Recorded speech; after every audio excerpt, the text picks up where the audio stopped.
ಹತ್ತಿರ ಒಂದೊಂದು ಕಡೆಯಿಂದ ಒಂದೊಂದು ರೂಮ್ ಕಡೆಯಿಂದ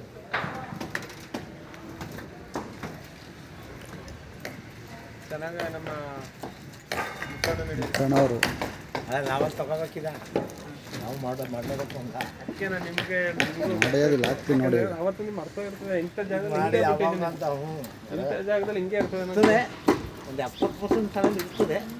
ಒಂದು ಎಲ್ಲ ಮಿಕ್ಸ್ ಆದಾಗ ಪ್ರಿಯ ವೀಕ್ಷಕರೇ, ಈ ದಿನ ಪೂರ್ಣ ಪ್ರಮಾಣದಲ್ಲಿ ನಿರ್ಮಾಣವಾಗಿರ್ತಕ್ಕಂಥ RCCಗೆ ರೆಡಿಯಾಗಿರ್ತಕ್ಕಂಥ ಸ್ಥಿತಿಯನ್ನು ಈ ಒಂದು ಕಟ್ಟಡದಲ್ಲಿ ನೋಡುವ. ಈಗ ಎಲೆಕ್ಟ್ರಿಕಲ್ ವರ್ಕ್ ಮಾಡ್ತಕ್ಕಂಥ ಮುತ್ತಣ್ಣವರು ಇಲ್ಲಿದ್ದಾರೆ, ಅವ್ರನ್ನ ವಿಚಾರ ಮಾಡುವ. ಮುತ್ತಣ್ಣವರೇ ನಮಸ್ತೆ. ನಮಸ್ಕಾರ. ನಮಸ್ತೆ. ನೀವು ಎಷ್ಟು ವರ್ಷದಿಂದ ಎಲೆಕ್ಟ್ರಿಕಲ್ ಕೆಲಸ ಮಾಡ್ತಾಯಿದ್ದೀರಾ? ಕುಶಾಲನಗರದಲ್ಲಿ ಹೆಚ್ಚು ಕಡಿಮೆ ಒಂದು 10 ವರ್ಷ ಆಯಿತು. 10 ವರ್ಷದಿಂದ ಮಾಡ್ತಾಯಿದ್ದೀರಾ? ಈಗ ಈ ಪೈಪ್ ಹಾಕಿದ್ರಲ್ಲಿ ಎಷ್ಟು ಇಂಚ್ ಪೈಪ್ ಇದು? ಇದೆಲ್ಲ 1 ಇಂಚ್ ಪೈಪ್ ಇದು. 1 ಇಂಚ್ ಪೈಪು. ಯಾಕೆ ಇಲ್ಲಿ 1 ಇಂಚ್ ಪೈಪ್ ಬಳಸಿದ್ದೀರಾ?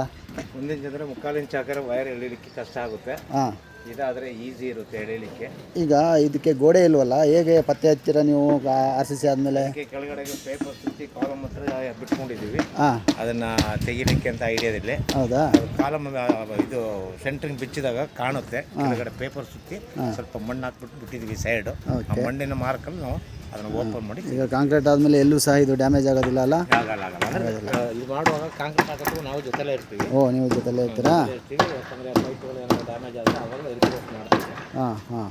ಅದರಿಂದ ಈಗ ಈ ಬಿಲ್ಡಿಂಗ್ಗೆ ಪೂರ್ತಿ ಎಲೆಕ್ಟ್ರಿಕಲ್ ವರ್ಕ್ ಎಲ್ಲ ನಾವೇ ಮಾಡ್ತಾ ಇದ್ದೀವಿ. ಮನೆಯವರೇ ನಮಸ್ತೆ. ನಮಸ್ತೆ ಸರ್. ಈಗ ನಿಮ್ಮ ಕೆಲಸ ಎಲ್ಲ ಮುಗೀತಾ? ಆಯಿತು ಸರ್, ಇವತ್ತಿಗೆಲ್ಲ ಕಂಪ್ಲೀಟ್ ಆಗೋಯ್ತು. ಬೆಳಿಗ್ಗೆ ಏನು ಈಗ? ನಾಳೆ ಕಾಂಕ್ರೀಟ್ ಸರ್. ನಾಳೆ ಕಾಂಕ್ರೀಟ್. Okay, fine.